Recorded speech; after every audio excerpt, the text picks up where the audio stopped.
as the split has progressed. A little surprised by those picks by Immortals. I did think they would go more towards the Orianna and the Lee Sin for a standard pick. See, the Contracts has done some type of different route, so that could tip Dardoch off to this, but he's got to be careful. He starts up right above. There's Here Contract. comes the Ringer. He's empowered. He's got the kill, and Contracts strikes back from the first game. Meanwhile, Hook in the bot lane needs control ward and runs into Contracts. And actually, this is going to be rough for Pobelt here. Contracts goes in, lands the root. That's going to be the damage he needs. Nicely played there by Contracts. The solo kill, his second of the game. Really making that Rengar pay off right there. Going to flash for the anchored stop, and do they have the damage though? Is the question going to land the root? They're going to take the turret up. Impact going to go ahead and just absorb all of the damage, and Contracts gets his third kill of the game. A great setup by Impact. Huge. But how much of a gain can you really find from the Vladimir? Looking for the dive under the turret, the flash to follow. The single pull under the shotgun. They get the kill. It will be traded on to Dardoch, but at least that is something grabbed. Meanwhile, on the bot lane, Ole going to run out of health quickly. Sneaky gets the kill on that one. Not much more to do on to the opposing marksman, but still several kills in the map once again for Cloud9. Oh, Pobelt has no summoner spells! Lots of damage for Contracts, just destroys him where he stands. His third solo kill. Contract lane, but the kill makes up for it. Contracts looking for something to do. The fight, Ole jumps onto him. Look at the damage up, but he's got chases in and flashes for his fourth solo kill. Contracts just breaking the game over his knee, looking for number 5. Here comes the damage up, and he does! 5 solo kills for Contracts! This! Oh my goodness. Scumbag Impact ruined the scoreline. How dare you? Oh, yeah, he's taking a lot of damage. He could die for this one. He's gonna get the, oh, he hits the W too early and does not get out of the root. As he clicked it a little bit too quickly. Kill comes through, nicely done by playing with the lead and trying to make a bunch of plays. So now they're down to 3,000 gold. Ooh, he jumped into the shot though. Sneaky hits it a little bit too early. You can jump over that, but it's real hard to do. Kill comes through to Ole. Nicely done to find the one-on-one. This, of course, came through for Cody Sun, and now the play for the mid lane, but Contracts is here. Pobelter's got to run for this one, and once he comes up, here's the leap. The heal's going to be not enough. Contracts gets the kill. Looks for a little bit more damage. The shield's going to keep him alive. Shotgun catches Dardoch, who is one spell from dying, but can't quite find the extra bit of damage as Jensen still. Kill into the turret. Nice for C9. Hook onto Ole. That'll be one picked up as well. And look at that. Contracts finds kill number 8. 8 kills at 12 minutes. 6 rounds. We'll see if they can. Damage on the turret. Sneaky pulls aggro early. He's got to get away from this one. Turret goes down. Knock up there onto Jensen. Plenty of damage coming across. They haven't yet killed Flame, but the root's going to make it come through. And Contracts finds kill number 9 on this one. And the Immortals defense not going to happen. Impact stopping up you where you'd expect the lead. It's got to be an outplay, and that's sometimes hard to do. Dardoch gets spotted once again. Smoothie goes for the hook, and he aims it! That was immaculate! Here comes the follow-through, and Smoothie takes away a kill, and now the retreat. Smoothie trying to get away from Pobelter's lad. He's going to get the kill picked off, but it's going to be the trade, of course, at the end. And the 10th kill comes through now for the Rengar. Scaling them up further. Such a clutch. And then you're going to get the extra. You're buying MR, you're buying health, and it makes a lot more sense. Otherwise, here comes the fight on a Pobelter. Dardoch here to defend his teammate. The flash follow, and that's solo kill number, what is it, 6 at this point? 6 solo kills for Contracts, 11 kills, does die for it. Cloud9 looking for maybe a trade, but it's only going to be the 1-for-1, which is actually forward here is really important because people will always ward over the walls to look for more wards on Baron. Your sweeper has a long cooldown, and there's a kill into the bot lane, or into the mid lane, sorry. It was actually pick off on Ole. Meanwhile, it's on to Flame, as it's going to be Contracts kill number 12 right here. Of course, Jensen got one of his own. We saw that one off camera.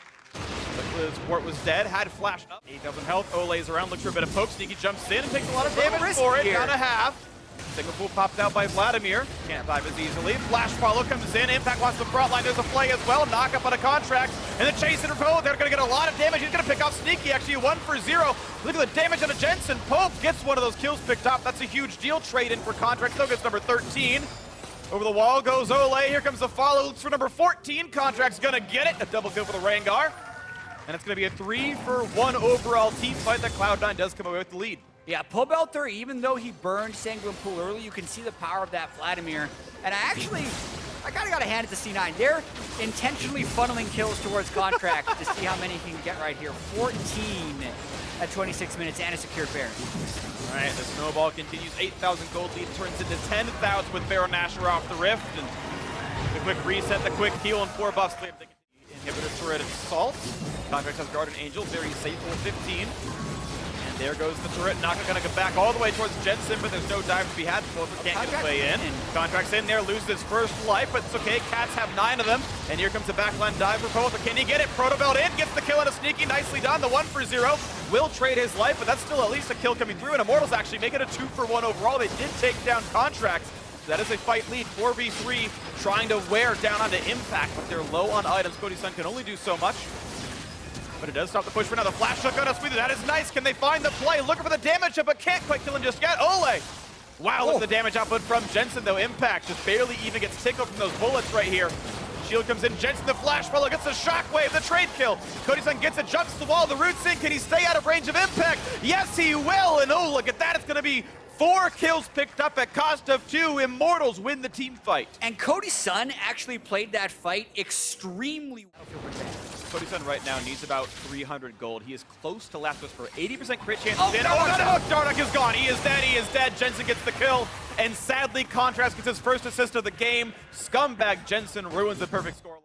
Play from mid. Turret's going to be pretty easy to take down, and that's going to be shut down rapidly. Here comes the dive in for Impact. Better damage from a flame. The knock up there. Nice dodge in the hook. Sun's going to land on a Jensen. Doesn't mean much, though. And you have to kite back for now. Cody needs to take this time to walk back in the base. He has the money to buy Last Whisper. Needs to grab it. You can't fight the 4v5 anyway. There's no turrets alive. Dardoch respawning in 3. Impact still holding the front line. Now that Rengar is out of ultimate, though, Immortals might go in. Do they respect the 5-on-5? 10,000 gold lead for Cloud9 right now. There's Last Whisper in for Cody Sun. It's going to be like a 30% damage amp against Impact. That's a pretty big deal. Turret 1, inhibitor 1 hit away from dead. A little bit more poke. They land the root on a sneaky, but he is not the primary target. Into the backline they go. A lot of damage out of Pobelter. Look for the backline play. Shockwave's going to catch a couple of them. Cody Sun, not long for the world. Kill number 15 for Contracts. Jensen takes down Pobelter. That's going to be all they need to close the game out at this point. There's not enough tank stats and not enough damage. The carries are dead. And here comes the chase into the base. Double inhibitor down. Cloud9 can ride these minions into the Nexus turrets. 30 seconds on the recall, and Cloud9 should be tying up this series. Contract said they will not tie the kill score of his teammate Jensen. But there's not much left to do. They're trying to wave. They're killing what they can. A great hook sets up Flame. That should be enough to get the kill. His shields are nice, but is it really enough to stay alive? Dardoch! Guardian Angel pop. Dardoch wants to kill Jensen. Can't quite do it. I understand the thought of trying to keep the game alive, but it's not going to matter. Another one picked up. 5v2 in the base. 10 seconds of the respawn. Probably not going to be enough time. And it's going to be Cloud9 able to knock down the turrets, knock down the Nexus, and tie up this series. We are going to game 3. Cloud9 needing this to keep themselves ahead of Phoenix 1 heavily in the standings. Damage not going to come through, and Contracts, the man on the screen, 15-3-3 on the Rengar.